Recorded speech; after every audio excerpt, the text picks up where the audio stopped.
जब भी नया पार्टनर आएगा इनटू अ बिजनेस, ठीक है ना, तो as a result of that पुराने पार्टनर्स का जो प्रॉफिट शेयरिंग रेशियो है वो चेंज हो जाएगा।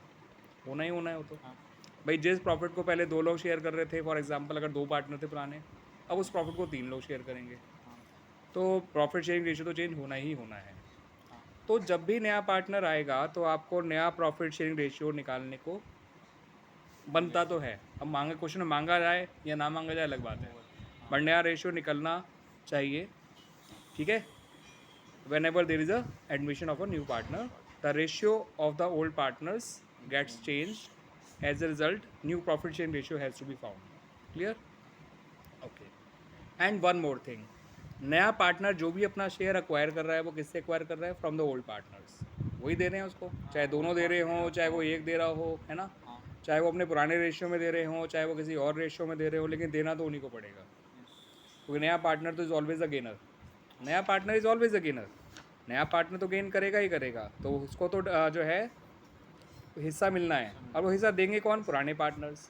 हाँ, चाहे सारे दें, चाहे कोई उनमें से एक मना कर दे देने से, है ना, या फिर कोई चाहे वो एक अपने ही दे। पुराने रेशियो में दें, चाहे किसी और एग्रीड रेशियो में दें। हाँ तो इसलिए यहाँ पर एक सेक्रीफाइसिंग रेशियो निकालना भी बनता ही बनता है।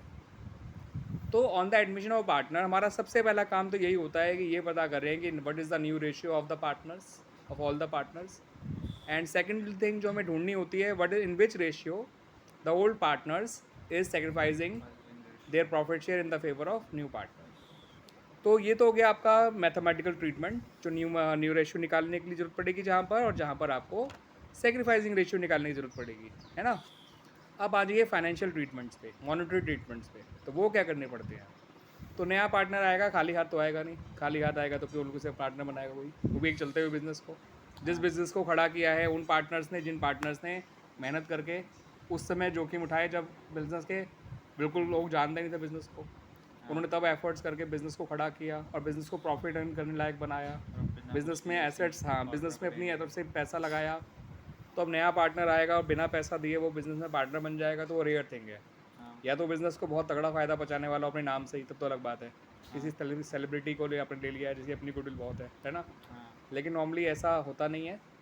तो नॉर्मली जो भी पार्टनर ने किसी एग्जिस्टिंग बिजनेस को ज्वाइन करता है, तो पुराने पार्टनर्स जो हैं उसे दो चीज़ लाने को कहते हैं। कैश एक तो कहते बताओ। हैं कि अपनी कैपिटल लेकर आओ, जी। अपने हिस्से की, ताकि जो बिज़नेस की एग्जिस्टिंग एसेट्स में उसमें भी तुम्हें भी हिस्सेदारी मिल सके, है ना। और दूसरी चीज़, क्योंकि अब हम तुम्हारे फेवर में अपना प्रॉफिट शेयरिंग रेशियो जो है वो सेक्रीफाइस कर रहे हैं, तो तुम हमें उसके बदले में उसका वो कंपनसेट भी करो, और हमें तुम गुडविल भी ला कर दो। हाँ ठीक है ना। तो इसका मतलब ये हुआ कि जब भी नया पार्टनर आएगा into the business, he has to bring two things into the business. Number one, cash for the share of capital, हाँ and cash for the share of goodwill. अब जो वो cash for the share of capital लेकर आया है, वो तो business में ही रहेगा, क्योंकि वो कैपिटल जो है वो अपने लिए ही लाया है, वो उसकी अपनी है। लेकिन जो वो शेयर ऑफ गुडविल कैश में लेकर आया है वो अपने पास नहीं रखता इस गुडविल को। इस गुडविल को वो जो है उनको बांट देता है जिन्होंने उसके लिए सेक्रीफाइस किया है। नॉर्मली वो लोग ओल्ड पार्टनर ही होते हैं, जिनको टेक्निकली सेक्रीफाइसिंग पार्टनर कह दिया जाता है for the purpose of distribution of goodwill. ठीक है। तो ये दो ट्रीटमेंट्स अकाउंटिंग वे में आपको करने ही पड़ते हैं।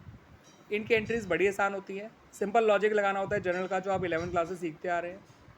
सिंपल लॉजिक क्या है वो? अगर नया पार्टनर आ रहा है, नया पार्टनर कैपिटल ला रहा है, नया पार्टनर गुडविल लेके आ रहा है, तो वो सारा पैसा बिजनेस के पास आ रहा है और बिजनेस में कैश आएगा या बैंक के थ्रू पैसा आएगा, चेक के थ्रू पैसा हाँ आएगा, तो बिजनेस का कैश या बैंक बैलेंस इंक्रीज हो रहा है। हाँ। और अगर कैश या बैंक बैलेंस इंक्रीज होगा तो डेबिट ही होता है, यस। तो तो कैश या बैंक अकाउंट डेबिट हो जाएगा। अब नया पार्टनर कैपिटल ला रहा है, यानी बिजनेस की कैपिटल बढ़ रही है, कैश या बैंक अकाउंट डेबिट हो जाएगा। कैश या बैंक अकाउंट। अगर वो कैश लेकर आया तो कैश अकाउंट डेबिट करोगे, अगर अच्छा पैसा चेक दैट्स से सो। लेकर आया तो बैंक डेबिट करेंगे, हाँ। या पैसा लाखों में लाया तो भी बैंक ही डेबिट करिए। सिर्फ ओके। हज़ारों में लाया है, कोई इन्फॉर्मेशन नहीं है, तो कैश को डेबिट कर लीजिए। ठीक है। तो नॉर्मल क्राइटेरिया तो ये रहता है कि कैश को डेबिट करना है या बैंक को डेबिट करना है ना। अब नया पार्टनर कैपिटल ला रहा है बिजनेस में, तो बिजनेस की तो कैपिटल बढ़ रही है, और बिजनेस में कैपिटल बढ़ती है तो क्रेडिट होती है, इसलिए न्यू पार्टनर को हम क्रेडिट कर देते हैं।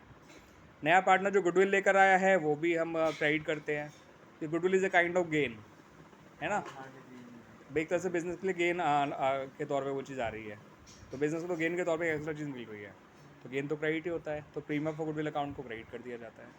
यानी कि इन ऑल हम ये कहें कि जो एंट्री बनती है for capital and premium brought in by the new partner is cash या बैंक अकाउंट डेबिट हो जाएगा और न्यू पार्टनर्स कैपिटल अकाउंट और premium for goodwill account credit हो जाएगा।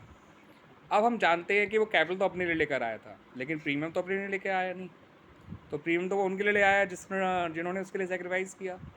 तो ये प्रीमियम का पैसा उन लोगों को बांट दिया जाता है, ठीक है ना। तो अगली एंट्री हमारी हो जाती है premium for goodwill account debit to sacrificing partners capital या उनके करंट अकाउंट। अगर कैपिटल अकाउंट फ्लक्चुएटिंग है तो कैपिटल अकाउंट में जाएगा और फिक्स्ड है तो करंट अकाउंट में जाएगा।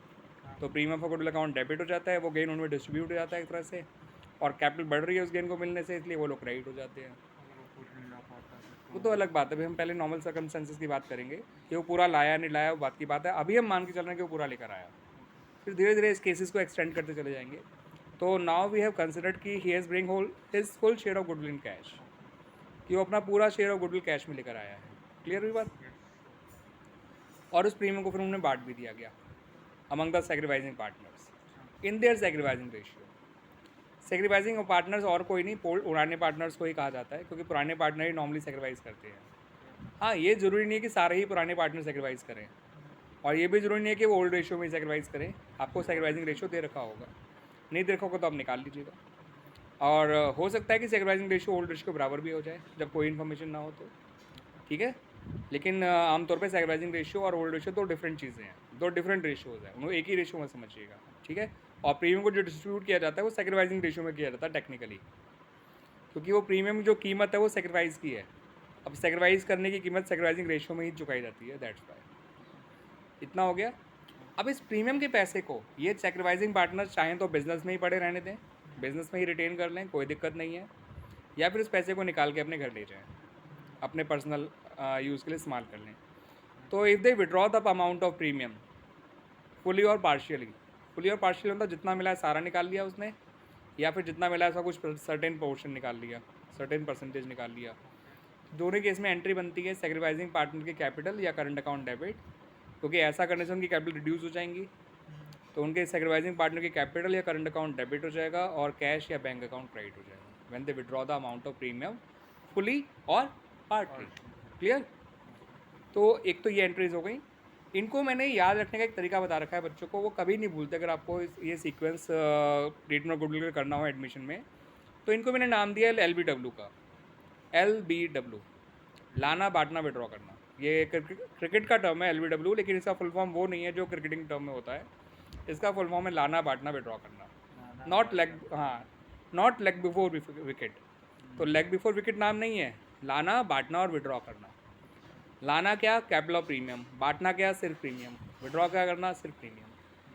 लाया दो चीज़ जाती है, कैपिटल और प्रीमियम दोनों। कैपिटल तो वो अपने पास रखता है, वो थोड़ी देता है हम लोगों को। प्रीमियम सेक्रीफाइसिंग पार्टनर्स को देता है, यानी उसे बांटना कहते हैं उस प्रोसेस को, और जब वो उस पैसे को निकाल लेंगे तो उसे विड्रॉ करना कहते हैं, ठीक है ना। तो LBW। इसके अलावा गुडविल से जुड़ी हुई एक एंट्री और होती है, वो ये कि आपको ये देखना होता है कि क्या कोई गुडविल पहले से एग्जिस्ट तो नहीं कर रही बुक्स में। अगर कोई गुडविल पहले से ही एग्जिस्ट कर रही है तो उसको राइट ऑफ करना बहुत ज़रूरी होता है। इसके पीछे रीज़न ये होता है कि नए पार्टनर के आने पर फर्म की गुडविल नए सिरे से वैल्यू की जाती है। तो जब फर्म की टोटल गुडविल नए सिरे से वैल्यू करी गई है तो उसके अंदर वो गुडविल भी शामिल है जो पहले से ही बैलेंस शीट में अपीयर कर रही है। तो अगर हम उसको हटाएंगे नहीं तो वो डबल काउंटिंग कहलाएगा गुडविल की। That's why we have to write off that goodwill which is already appearing in the balance sheet asset side. माना वो परचेज गुडविल थी और उसको बिजनेस में शो करना चाहिए था, लेकिन अब क्योंकि हमने गुडविल को नए सिरे से वैल्यूएशन किया है पूरे फर्म की, तो उसमें वो गुडविल भी शामिल है जो परचेज की हुई थी। तो वो ऑलरेडी जब नई में इंक्लूड हो ही चुकी है तो उसको दोबारा से अलग से रखना ज़रूरी नहीं होता, इसलिए इसको राइट ऑफ कर दिया जाता है। और ये राइट ऑफ करने वाला काम ओल्ड रेशियो में किया जाता है। इसको ओल्ड गुडविल भी कहते हैं, एग्जिस्टिंग गुडविल को जो ऑलरेडी अपीयर कर रही होती है। इसको पुराने पार्टनर्स के पुराने रेशियो में ही राइट ऑफ करके ख़त्म कर दिया जाता है, और उसकी एंट्री बनाई जाती है ओल्ड पार्टनर के कैपिटल या current account debit, depending on कि कैपिटल अकाउंट फ्लक्चुएटिंग है या कैपिटल अकाउंट फिक्स्ड है। वो लोग कैन के कैपिटल या करंट अकाउंट डेबिट हो जाते हैं और गुडविल अकाउंट क्रेडिट हो जाता है। गुडविल अकाउंट क्रेडिट होने का भी रीज़न क्या है, गुडविल एक एसेट साइड में अपीयर कर रहा है और किसी भी एसेट को ख़त्म करना है तो क्रेडिट ही करना पड़ता है। कोई भी चीज़ डेबिट और क्रेडिट के पीछे का लॉजिक पता होगा तो डेबिट और क्रेडिट करने में आपको दिक्कत कभी नहीं आएगी। बहुत से बच्चे कहते हैं सर मैं एंट्री रट नहीं पा रहे हूँ, याद नहीं हो पा रही। वो गलती करते हो यही कर रहे हो कि आप याद करने की कोशिश कर रहे हो। याद करने की कोशिश करनी ही नहीं चाहिए इन चीज़ों को। जो चीज़ समझने वाली है और जो आपके ऑलरेडी समझदारी पे डिपेंड करता है कि क्या कैसे एंट्री बननी चाहिए, कि वो इवेंट क्या हो रहा है। गुडविल राइट ऑफ हो रही है, एक एसेट खत्म हो रही है, और एसेट खत्म होती है तो क्रेडिट की जाती है, इसलिए गुडविल अकाउंट क्रेडिट किया जाता है। और इसको ख़त्म कहाँ किन के रेशियो में किया जा रहा है? ओल्ड रेशियो में। तो ओल्ड पार्टनर डेबिट हो जाएंगे बिकॉज उनकी कैपिटल कम हो रही है ऐसा करने से। और आप जानते हैं as per basic rule of debit and credit for capital account, capital decrease होने से डेबिट हुआ करती है। तो ओल्ड पार्टनर के कैपिटल या करंट अकाउंट डेबिट हो जाएंगे। अब करंट होंगे या कैपिटल, वो डिपेंड करता है कि कैपिटल अकाउंट फ्लक्चुएटिंग थी या फिक्स थी। फिक्स्ड होंगी तो करंट अकाउंट डेबिट होंगे, नहीं तो कैपिटल अकाउंट डेबिट हो जाएंगे। बस इतना चीज़ होता है। तो मैंने जितना आपको बताया अभी तक ट्रीटमेंट गुडविल तक बता दिया। इस वीडियो में इतना ही रखते हैं, बाकी आगे देखेंगे।